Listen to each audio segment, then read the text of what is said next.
Okay,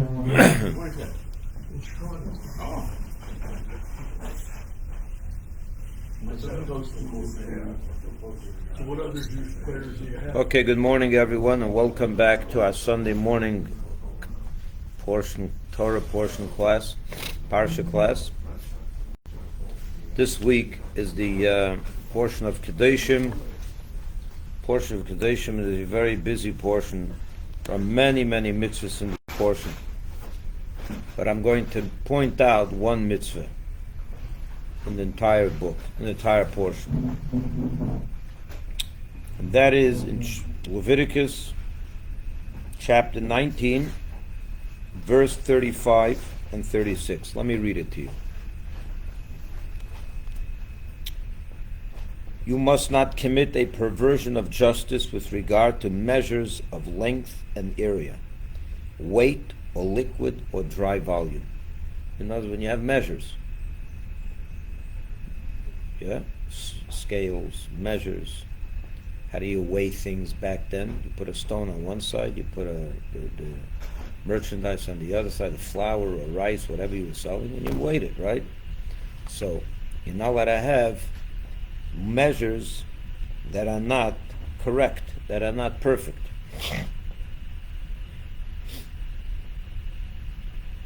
You must have accurate scales, accurate weights, an accurate container holding an ephah for measuring dry volume, and an accurate container of a hin, which is a liquid measure. I am God, your God, who brought you out of Egypt. Okay, that's the verse. Let's sum it up in simple terms. You're not allowed to have, if you're a store owner that sells merchandise, food, whatever it is, you have to have perfect weights, perfect measures, perfect scales, and so on. So they can't be off, because that's dishonest, right? It's a straightforward mitzvah. But look how the Torah ends that verse. He says, I am God who took you out of the land of Egypt. Now there are 613 commandments. By how many commandments does he end off, I am God who took you out of the land of Egypt? Not that many. Why does he end off in this mitzvah?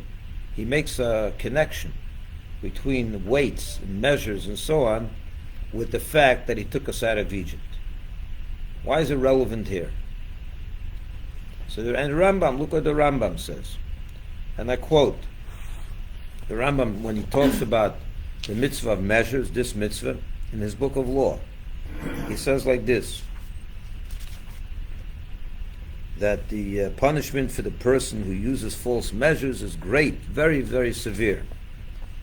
Whoever denies, listen to this, whoever denies the mitzvah of just measures is considered as if he denied the exodus from Egypt. He's explaining why the Torah mentions the exodus from Egypt by this mitzvah. And he says, because whoever denies this one is as if he denied the exodus from Egypt, which is the first of God's commandments. Conversely, one who accepts the mitzvah of just measures is considered as if he acknowledges the exodus from Egypt, which brought about all of God's commandments. That's the beginning of everything, right? The exodus from Egypt. That's where we got the go-ahead. We went to Mount Sinai, and that's where we got all the mitzvahs. It's the beginning of everything. If not for the exodus, we wouldn't have the Torah. So if you deny this, you denied the exodus from Egypt, and if you accept the mitzvah of measures and weights, then you have accepted the fact that God took us out of Egypt. Doesn't really answer much. What's the connection? Again, what is the connection between these two things? The weights and measures and the exodus from Egypt. So there's commentaries that give the following explanation. For example, Rabbi Avram ben David, a contemporary of Maimonides, he comments on Maimonides and explained that. I'm sorry, not him. the Maggid Mishnah, one of the commentators on the Rambam, and Maimonides, he says, because when you deny, what's the thing with weights? You're going underhanded behavior, right? You're tricking the guy. He thinks he's buying a pound of flour, and you're really selling him 15 ounces. You're going underhanded, behind his back. What happens? What do you? When a person behaves that way, he denies the fact that God is watching. He denies the fact that God is watching, and that flies in the face of the Exodus. Because what was the Exodus? The Exodus was, the whole thing of the Exodus was that God is watching. He took care of the Jewish people when they were in a terrible plight, and he was watching what was going on, and he saved us from there.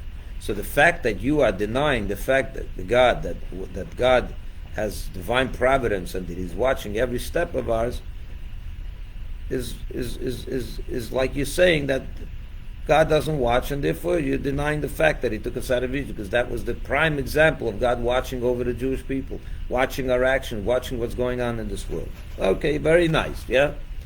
Maybe that makes sense.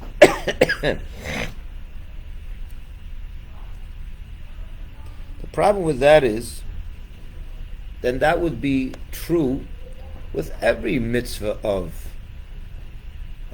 all the mitzvahs that are a little bit underhanded.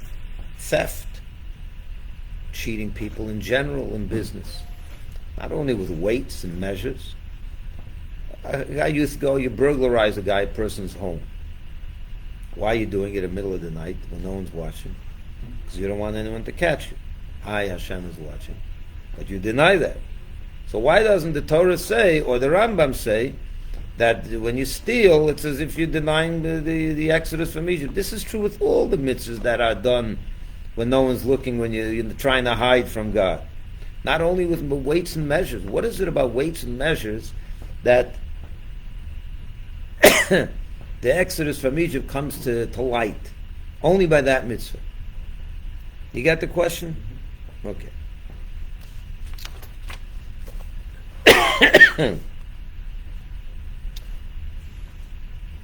Let me explain this very briefly.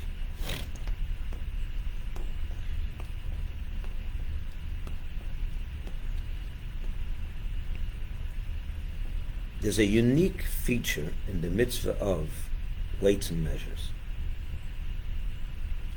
What do you think the mitzvah is? That you're not allowed to, when someone comes to your store, you're not allowed to have a false weight or a not exact weight and measure, so that you're accurate in your transactions, right? You're selling once a pound, he's getting a pound, not just under, not just over. But it's interesting to note that the mitzvah, or the sin of false weights and measures, is not only that you shouldn't use it in sales, when people are buying from you, using false weights. Having false weights, the sin begins when you actually make the weight, even if you're never going to use it. Even if you're never going to use it, the very fact that you have such a weight and measure in your home or in your store, that's a sin. The very fact that you made such a weight, that's just off. Even if you're never going to use it, and indeed you never used it. For example, a person died, he made a weight when he was 50 years old, and he had it in the store for 50 years, he died at 100, and he never used it. You would say, he never used it, he's guiltless, right? No, he's guilty. The very making of such a weight is prohibited. The question is why? So you can answer maybe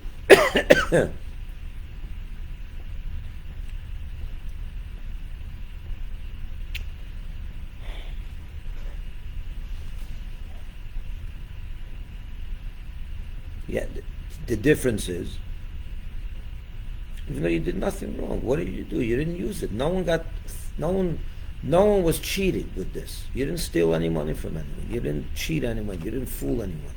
Still, it's a sin. Why is it a sin?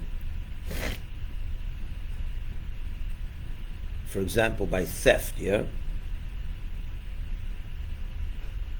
What's he trying to do when you steal? When you're stealing, what are you doing? You're going to someone's house, and you're taking something that belongs to him, and you're putting it in your pocket, and you're making it yours. You have what's the intention? When a person goes and steals, what is his intent? His intent is to take something that is in your hand and put it in, and take it away from you and put it in and steal it. You try to, the action is depriving someone else of what rightfully is his or hers. That's what Geneva is. That's what theft is. You're depriving someone else from something that is rightfully theirs and you're making it yours. You're pretending as if it's yours. You're there to harm another person's financial interests. What about weights and measures? We're saying that even if you never use it, you violated the law. Right? Which means that the sin over here is not about harming someone else. It's not about depriving someone else of that which is his or hers. So what then is it? The sin is making it. What's the problem with making such a weight? You intend to use it. No, maybe even if, yeah, but you never use it. Then there should be no So you're saying that the reason you're not allowed to make it is because that will lead you to steal. No, it's not true. Yeah. I'm saying that someone's taking time, and if one of the little deeper, taking the time and thought to make something that's improper with an evil inclination rather than spending time studying for it. Well, you can say that about every sin. That's true with every sin. I never heard of that. He's passing, Rabbi. That weight can go to someone else. They can use it. They can. No, so you're saying again that the problem is that will lead to the actual someone stealing, if not you, someone else. But that's not the problem with it. What is, think about it. You're making a weight. Why are you making a weight? The problem with this sin is the corruption of the person. The corruption of the person. Think about this. You're making a weight. Why are you making a weight? To show your friend, your customer, that you're taking into consideration his financial interest. You want to be honest, right? You don't want to just, it's $100 a pound. You're making a weight. You're conveying, the message you're conveying is that you want to be honest towards that person, that you shouldn't overcharge him, right? At the same time, you're making the weight to be just a little under, a little bit, where it's not perfect, where it's not, you're not honest with it. So the conniving, the underhandedness over here is very, very serious. You're making a weight that shows that you're honest, and you're taking into consideration that person's financial interest, so he's not cheated. At the same time, in that act, you're making it in such a way where he's going to be cheated. That person is going to be cheated, unknowing to him. He doesn't even know. You're presenting yourself as a Mr. Honest. I'm making a weight. You see, I'm an honest guy. With his scales, you press your buttons. It's all great, right? At the same time, unbeknownst to the guy, there's an underhanded theft going on over here. So the problem over here is not so much that you're taking that person's money away, because as I said, even if you never use the weight, it's a problem. The problem over here is what's going on in your mind. What is this showing? What is this conveying, this act of yours? A very corrupt person. You're making it sound that you're honest when you're not. You're presenting yourself as someone that cares for someone else's money, and that's why you're trying to make weights and all that, but you're not. At the same time, you're not. Let's take a look. What was Egypt? What happened in Egypt? Rabbi, Yeah. there's so much of that right now. I know that. It's always been like that. I know And that. I've just become aware of it recently. I mean, I've never seen so much corruption or dishonesty in misrepresenting. I mean, we're doing our house, and these people give you the square footage of something. You go 3 different people, they give you different numbers on what it would cost. I mean, it's just unbelievable. I mean, there's just so much of it, Rabbi. Exactly. I know that. People are just hungry for money? Or? Yeah, people are dishonest. A lot of dishonesty. But it's worse than theft. It's worse than theft because by theft, it's a straightforward thing. Right. I'm dishonest, I'm going to take what belongs to you. And no one's pretending. There's no pretension. Over here, they're pretending, they're taking their measuring stick and they're going across your house and they're measuring the thing. They say it's 100 feet and they show you the measuring stick that they use and all that, 100, and you don't realize every foot is off an inch. Imagine that. The guy sets it up in such a way that every 15 inches becomes, I'm sorry, every 11 inches becomes a foot. Could you imagine that? So just think about that. Everybody that I'm doing I don't know everybody. It's not obviously not everybody, but just think of that. It's worse than the guy coming into the house in the middle of the night and stealing your money. This person is coming. He's showing you his measuring stick, and you think you're getting a 6 to 12 inches to a foot, and he set it up in such a way that every 11 and a half inches shows a foot. Could you imagine that? That's why this is so. It's so corrupt because you expect to get. He's coming as a righteous individual. He's coming to make. So the making such a measure is the sin, not using it. Why? Because that's the beginning. In other words, with the making of such a measure, you have showed that you are deeply corrupt. Because one thing to steal from another person straight out, it's a very different thing where you're presenting yourself to be honest. You're making your rules, and the rules are not rules. You understand? You're making rules to show that you're righteous, but the rules themselves are corrupt from within. Let's see what happens. In other words, let's sum this up. The problem with making false measures is your evil heart. But you know It's what? not your evil actions. One second. Not your evil actions, it's your evil heart. Because you're showing to be someone that is very, very corrupt within. Go ahead. But here's my thought. My thought is that the people that are doing this have no respect for their customer, or they feel that their customer isn't going to check things out. It's worse than that. And when they do find out, they don't even feel guilty. That how could you be doing this when it's only 250 square feet, and you're charging me 275 or whatever? It seems like they don't care. That's the sad part. But when someone makes a false measure, it shows that he is deeply evil in his heart. It's worse than theft. Theft means I know I'm bad, and I'm not sure. I'm pretending that I'm bad.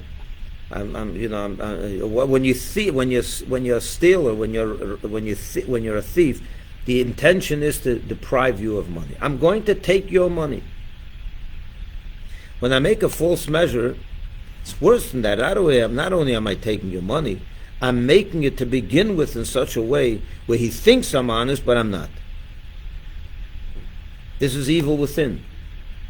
And that's why the Torah says you shouldn't even make such a measure, even if you're never going to use it. Because what are you conveying when you do that? Conveying that you're a corrupt individual. The corruption is at the highest level. What happened in Egypt? Let's take a look at Egypt. Yeah? In Egypt,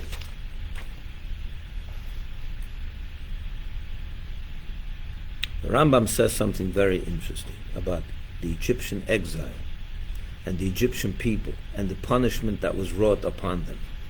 We know that they all suffered 10 plagues. We just came from Pesach last week.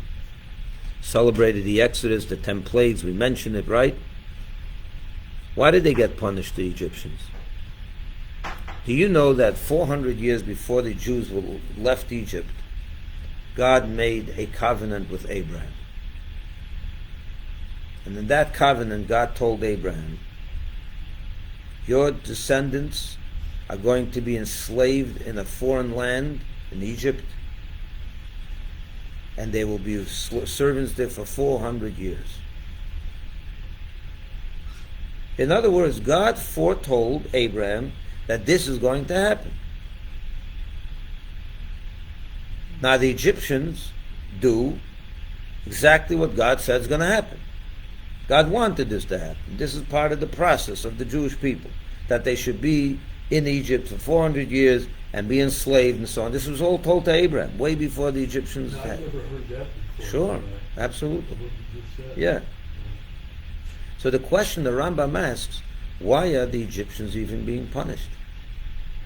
If this is what was decreed upon God, from God, upon the Jewish people, then the Egyptians were basically fulfilling the promise that God made, that prophecy, call it, whatever you want to call it, that decree. So you're going to punish me for fulfilling that which you said should happen? Why are you punishing the Egyptians? They're doing God's bidding. It's a good question. It's a philosophical question. It's a quandary. The Rambam deals with it in many paragraphs. He deals with it on the whole chapter. He talks about this. And he answers. What is his answer? His answer is that the Egyptians didn't have to be the ones to enslave the Jewish people. They could have left it up to someone else. It doesn't have to be me. It could be other Egyptians doing it. I have to be the one. So for choosing to be the one, they got punished. In other words, like this. Imagine God makes a decree that among Americans there are going to be sinners. There's going to be sinners in America. Imagine God tells that 400 years before America becomes a country, becomes a nation, God says, Americans, there will be sinners in America. Now you sin, come up to heaven, and God says you're going to get punished. Could you tell God, wait a minute, you said Americans are going to sin. There'll be sinners in America. I'm one of them, so I did exactly what you foretold was going to happen. Why are you blaming me? I'm fulfilling your promise that there will be sinners in America. What's God going to answer him? There are many Americans. It didn't have to be you. I never said that you're going to be a sinner. I said Americans. You chose to be from those Americans. That's your bad choice. And therefore they deserve to be punished. Same thing with the Egyptians. God did say the Jews will be enslaved in Egypt for 400 years.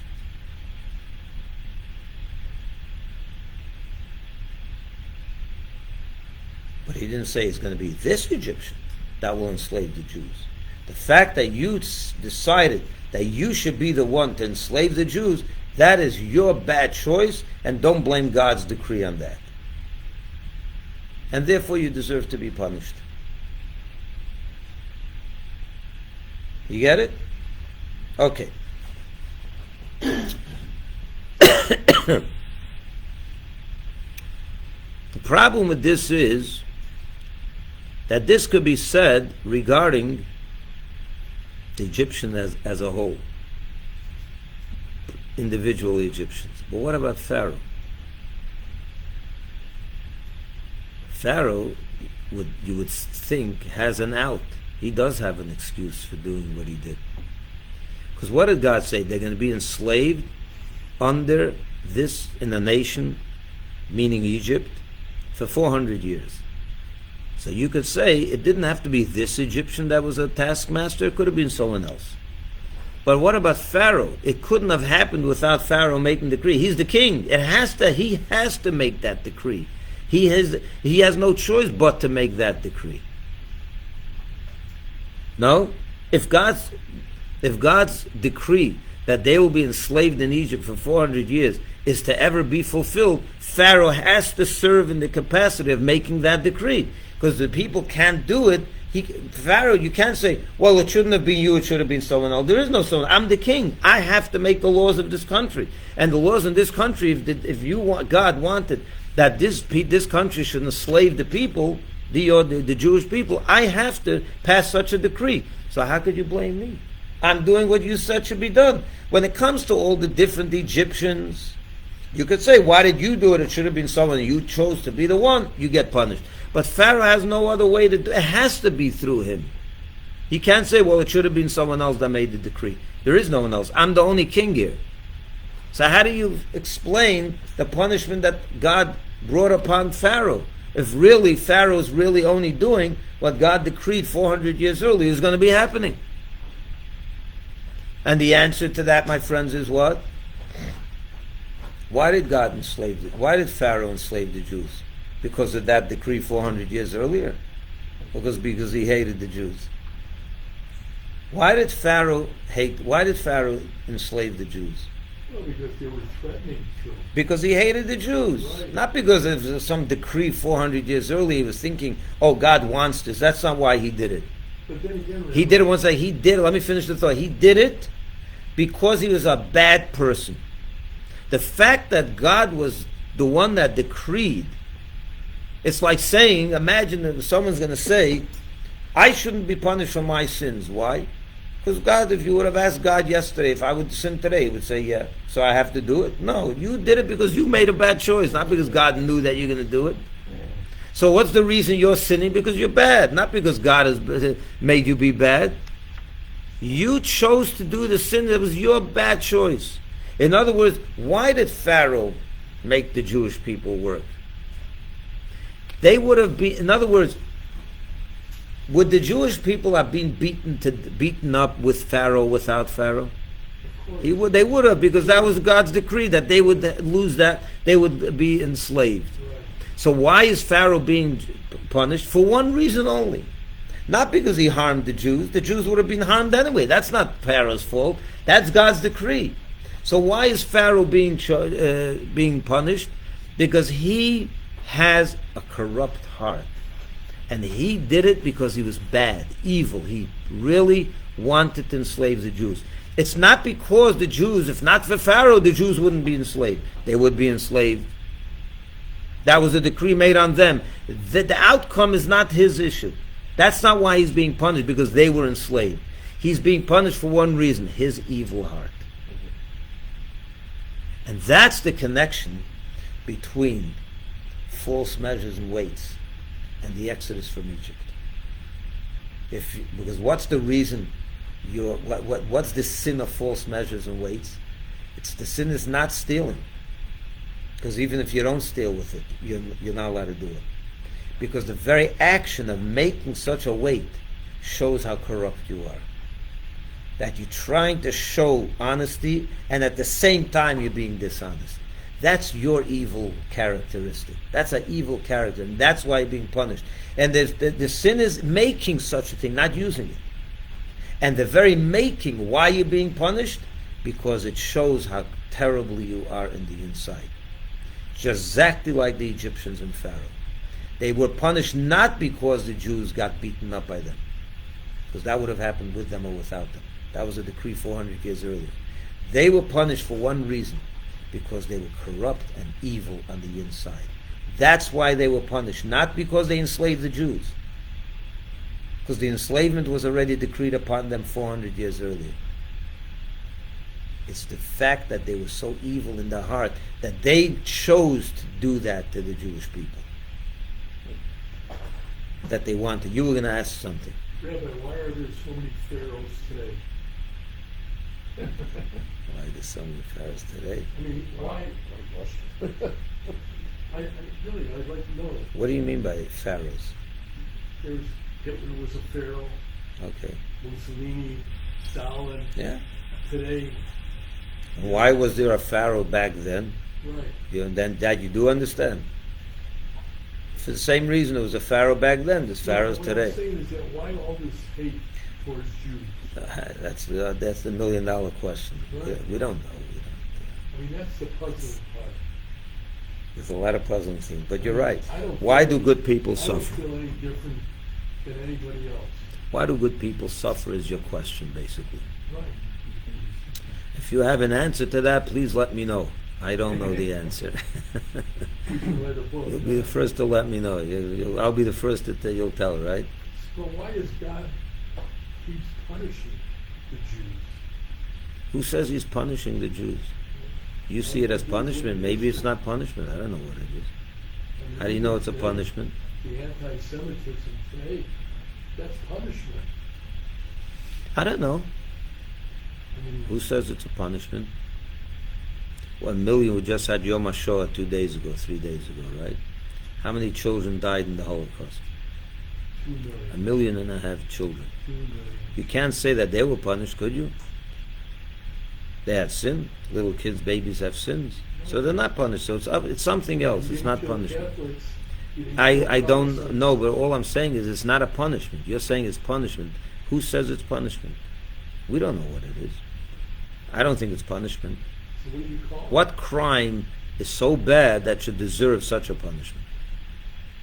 I can't think of a crime that is so bad that would deserve what happened to the Jews in World War II. So obviously there's something over here that defies logic. It's beyond our capacity to grasp. And that saying it's a punishment is already a justification when you think about it. It's already a justification. People say it's a punishment. That gives them an excuse why this happened. Obviously they were guilty. But that's not right. We shouldn't be saying that it's a punishment. Then the Jews weren't guilty of anything. And if they were, who knows if that's... What? Anybody, and I mentioned to a couple guys here, HBO Max has a movie called The Survivor. This came out. So if you have HBO Let's move Max, it. watch it. Let's move on. We're live over here, so let's not get distracted. So there's a connection between these two concepts. It doesn't say in the Torah you shouldn't steal because I took you out of Egypt. Because Egypt and theft is two different things. But Egypt and false measures is not two different things. They're both the same idea. Why you punish? Why did the Egyptians get punished? Not because they inflicted harm on the Jews. That wasn't their fault. That would have happened anyway. Their punishment is because they chose to do bad. They were bad. And for your evil scheme, you're going to get punished. It's the same with false measures. False measures, you're punished. The sin is not stealing. Because even if you don't steal with it, you've violated an awful sin of the Torah. So what is the sin? The sin is having such bad characteristics and intentions. To make a false measure is already the sin, not using it. Because by making it, you're conveying that you're an evil person. The very making it's not only evil, but it's more than that. It's the. In other words, when you steal, the problem is you harmed another person. By making a false weight, you didn't harm anyone. As long as you don't use it, you didn't harm anyone. So why are you being punished? It's all about you. It's about the person making it. He's being what? He's the evil one. And for that you get punished. Huh? I understand what you're saying. I understand the concept. But back in 50 times, perhaps the rank and file of the Arabs were threatened, their families were threatened to be cruel to the Jews, maybe not by choice. I heard that they enjoyed being cruel to the Jews. So was it because they were coerced? That's one answer. Was it because they were coerced by a threat of having their families killed? To do the evil crimes to the Jews and as well, you're saying that they did it more than they had to. You're saying correct.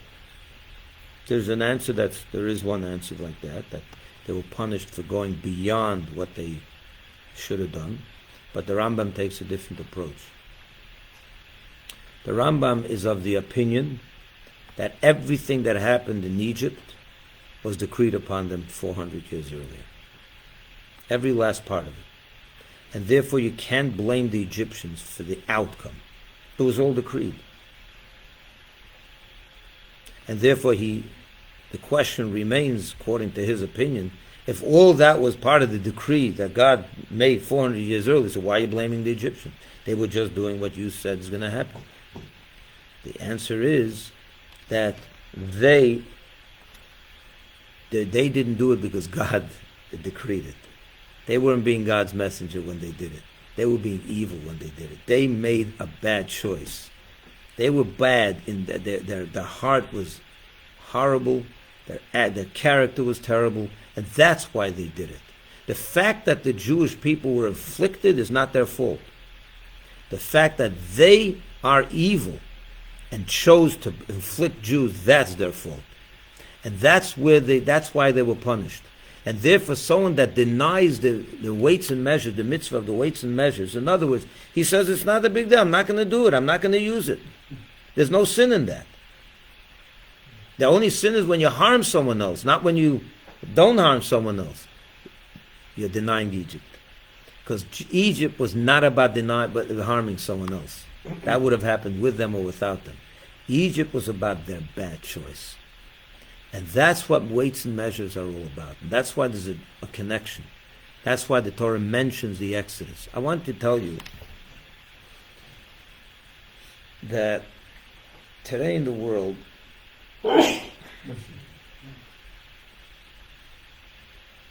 when justice itself is corrupt, it's the worst of everything. It's one thing when you have a corrupt society. It's another thing when you have laws on books and the laws themselves are corrupt. It's true for you, not for me. Justice for thee, not for me. That's a whole different ballgame. Another, when you're using justice itself to inflict harm on others, that's the worst thing you can do. Because that shows how horribly evil you are. And this happens in this country, it happens in the world a lot. Where the very justice itself is being used against justice. You understand what I'm saying? Corrupt laws. Corrupt laws. That's what Russia was great at. They made laws. It was all on the books, right? They would have, what did they call it? The court cases, the showcase. Well, there was something that there's a name for it. The verdict is already. You know what the outcome is going to be before? Kangaroo court, right? What is that? They're using the law to be corrupt. You're using weights and measures to steal. You're using the honest weights and measures to be dishonest. Imagine that. It's worse than everything. It shows how corrupt you are, and that's what happened in Egypt, and that's where they were. So if you deny this, you deny that. If someone says, the problem is not making the false measure, the problem is using it, that's a denial of the Exodus from Egypt. Because in Egypt, it wasn't about the outcome. It wasn't about inflicting harm on the Jews. That would have happened anyway. It was your negative character trait. Before you even did anything. The fact that you are so evil that you can make a choice to go do that, even though that would have happened anyway. That's why they were punished. And that's why the punishment for weights and measures is worse than stealing. It's worse than stealing. Because it shows on a higher level of corruption in the human character than stealing.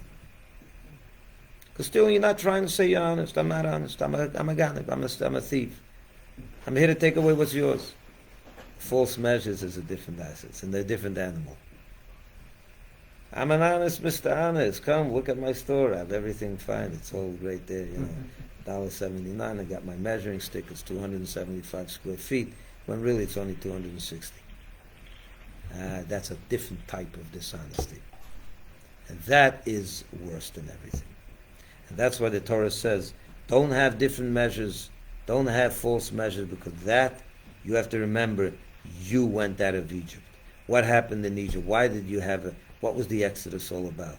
The punishment of the Egyptians for being corrupt on the inside. Not for inflicting harm on someone else. That's not why they were punished. So remember that always. Have a wonderful week, everyone. A good CHodesh. And we'll see you next week for more. Any questions? What do you hear from your brother-in-law in Ukraine or Romania? Things are winding down. When you say winding down, what do you mean? The refugee crisis is a little bit less now than it was. Good night, good day, everyone. All the best. We'll see you later. Let's shut down the